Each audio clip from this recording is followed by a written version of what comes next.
think there's going to be a period of time where there's going to be some disruption, where the corporations, the different industries, the different institutions, they are trying to figure out how to use AI and how to leverage the potential of AI. And students will trying to figure out how to learn about that. And certainly there's a period of time where the two things run in parallel, and so there will see some disruption. Certainly we will see some jobs that will change in the near future, but at the same time a lot of jobs will be created that don't exist today. So I don't have a sort of a pessimistic approach to this. I actually have an optimistic approach to this, but it will create change. But the same thing happened sort of in the 90s, late 90s, in the beginning of the internet, and when you go back 100 years, I think the average population in the United States that work in agriculture was something like 60%, and today it's significantly smaller than that, but a lot of jobs that exist today didn't exist 100 years ago. So I think something similar will happen here.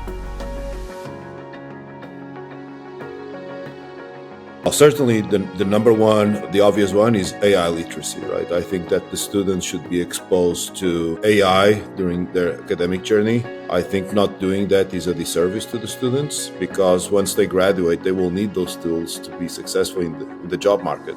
So AI literacy is number one. I think the second one is critical thinking, that the students have to learn to understand and to think like what is true, what is not true, when to use AI, when not to use AI, and to sort of decipher the different messages that are being provided. There's an overflow of information today, so I think critical thinking is incredibly important to really understand what is valuable and what is not valuable. And the third one is growth mindset. This is not something new, but I think it's very important today to be able to have that inner, that strength to differentiate yourself, to have that kind of warrior spirit, to try to be not necessarily better than others, but better than you every day, right? That you want to improve every day a bit better and improve every day better than yesterday. So I think those three skills are very important: critical thinking, AI literacy, and growth mindset.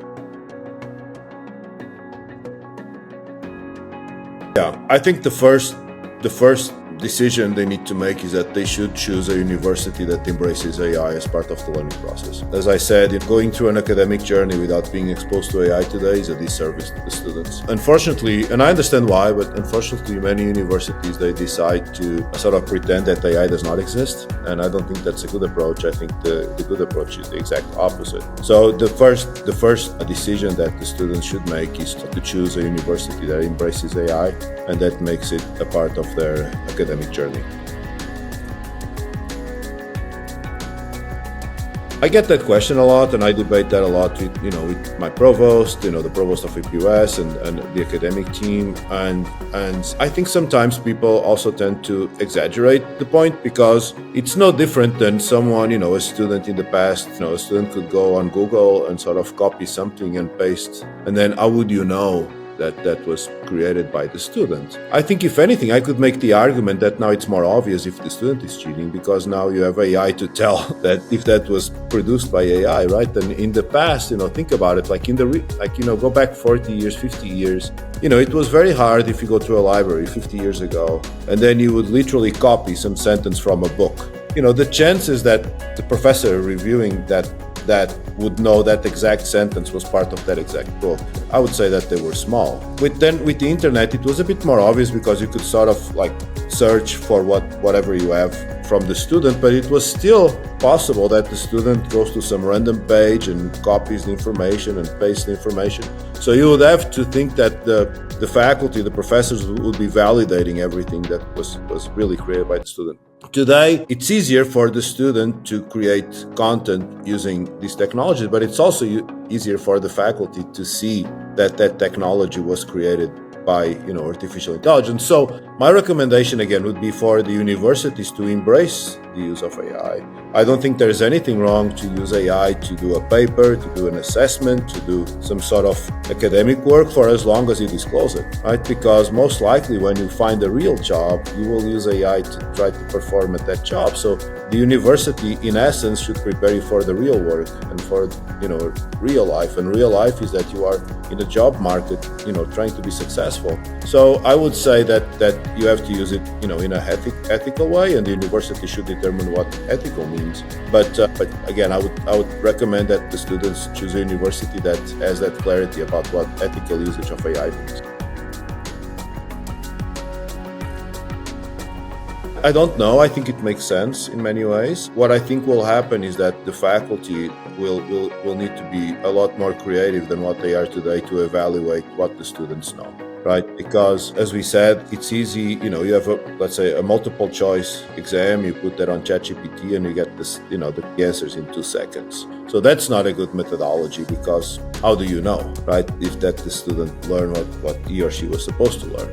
If it's an essay, certainly, you can use ChatGPT, and if you have critical thinking, if you have a good rationale, you can learn a lot, and, using AI could enhance that learning. But it's also true that you can just do it, by 2 seconds and just copy paste whatever was done by AI.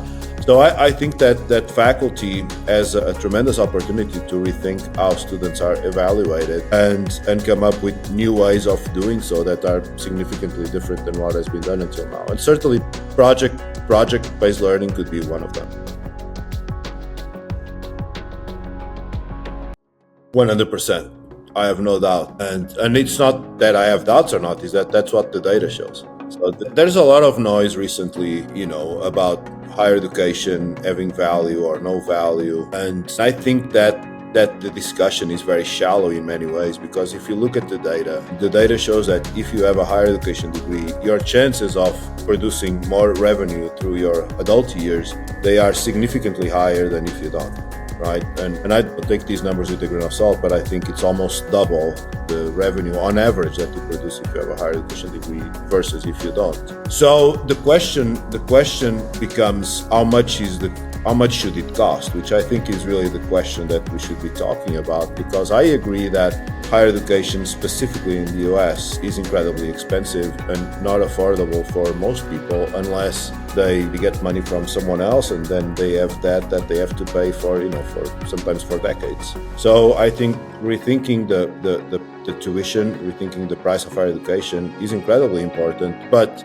if you are able to choose a career where you can find a price that is somehow affordable, I think the return on investment is certainly there for the majority of the people, right? It's never that it is the same for everyone, but on average, it does pay off, and I would highly recommend that everyone that can do it. And now with online education, you can still work, create your own company, you can still travel, you can still do all these things, and yet you have access to education and to that degree that will open some doors. I always look at a higher education degree as a key that opens doors. But then once the door is open, it's entirely up to you what you want to do, right? But if you don't have that key, it's very hard to open that door. And, I find somehow, it's ironic that a lot of the people that talk about the low value of higher education, they all come from incredibly prominent universities, and they have degrees from incredibly prominent universities. So I think it's somewhat of a trend, and I do agree that the price of the tuition of higher education is incredibly expensive, and I think that discussion is important, but the value is there. Yeah, I would think that discussion still happens in many countries outside the United States. I would think that in the United States that's no longer a discussion point. My recommendation is always, choose a good university. It's hard to believe that a good university is good on campus, but it's bad online, or vice versa.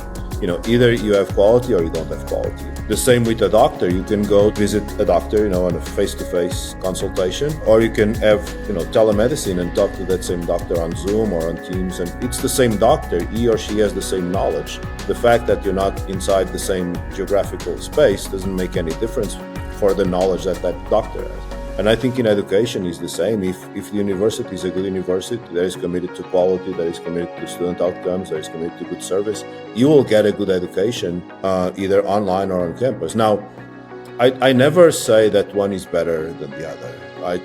I think that both have their own merits and their own challenges.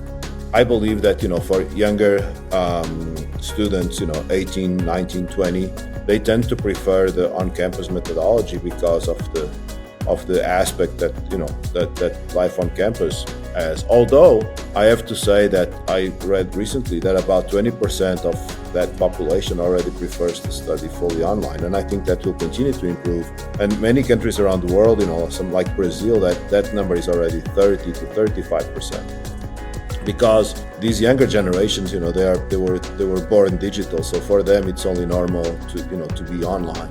But I understand the life on campus is attractive for a younger adult, and how they want to have that experience. So this is sort of like when the internet came about, that people were saying that retail is going to disappear and shopping malls were going to disappear, and they didn't, right? But they had to transform themselves. And today, shops are more like a showroom where you go to see the product, and then you're gonna try to go online and find a good deal for that same product. And traditional education will always be there. Online education will continue to expand. But if the university is a good university, the quality is not different between modalities.